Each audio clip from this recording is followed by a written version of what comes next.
জগন্নাথ বিশ্ববিদ্যালয়ের যেই অ্যাসেটটা নাই সেই অ্যাসেট কিন্তু আমাদের কবিগুরু কলেজে ছিল। 4 জন শহীদ হয়েছে, আর কোনো ক্যাম্পাসে কোনো ক্যাম্পাসে এতজন শিক্ষার্থী শহীদ হয় নাই। কিন্তু দুর্ভাগ্যের বিষয়, অত্যন্ত পরিতাপের বিষয়, গণ-অভ্যুত্থান পরবর্তী 2 বছর হতে গেল কলেজ প্রশাসনের পক্ষ থেকে আমরা এই ক্যাম্পাসে যারা কৃতি সন্তান, এই ক্যাম্পাসে যারা শিক্ষার্থী, তাদের স্মরণে ওইভাবে কোনো কর্মসূচি হাতে নেওয়া হয় নাই। এটা অত্যন্ত লজ্জার বিষয়, দুর্ভাগ্যের বিষয়।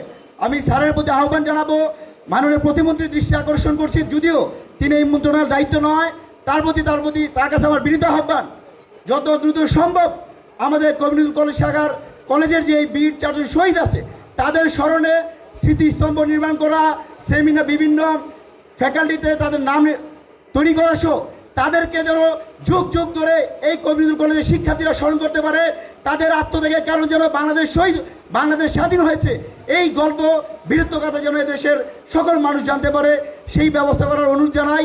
আরেকটি কথা বলতে চাই, তরুণরা আসলে কেমন বাংলাদেশ চায়? তরুণরা রক কাটার বাংলাদেশ চায় না, তরুণরা পেশি শক্তির বাংলাদেশ চায় না, তরুণরা বটগিরির বাংলাদেশ চায় না।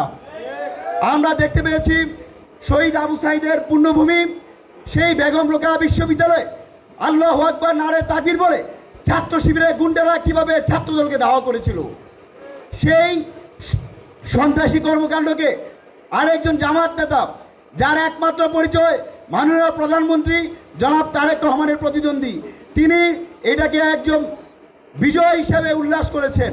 তাদের প্রেক্ষাপটের কারণে পরবর্তীতে জগন্নাথ বিশ্ববিদ্যালয়, ঢাকা কলেজ, আলিয়া মাদ্রাসা সহ বিভিন্ন জায়গায় আমরা অস্থিরতা দেখতে পেয়েছি। আমরা স্পষ্ট করে বলতে চাই, যারা পেশি শক্তি প্রদর্শন করতে চায়, ক্যাম্পাসে অস্থিরতা করতে চায়, ক্যাম্পাসে শিক্ষার পরিবেশ নষ্ট করতে চায়, গুপ্তগিরি করে ক্যাম্পাসে উত্তপ্ত পরিবেশ তৈরি করতে চায়, ছাত্র অধিকার পরিষদ সাধারণ শিক্ষার্থীদের নিয়ে তাদেরকে লাল কার্ড প্রদর্শন করবে। আমরা সেই জুলাই অভ্যুত্থান পূর্ববর্তী যে রাজনীতি ছিল, গণরম গেস্টমে নির্যাতন, সেই রাজনীতি আর ক্যাম্পাসগুলোতে আমরা ফিরে আসতে দিব না। আমরা দেখতে পেয়েছি গত 3 দিন আগে আমরা ভেবেছিলাম জামাত ইসলাম একটা মুসলিমদের সংগঠন, যারা দীর্ঘ ফেসিবাদ বিরোধী লড়াই সংগ্রাম করতে গিয়ে অনেক নেতাকর্মী তাদের শহীদ হয়েছেন, খুন হয়েছেন, হয়তো তাদের 71 পরবর্তী যে ক্যারেক্টার ছিল সেখান থেকে তারা হয়তো বের হয়ে আসছে।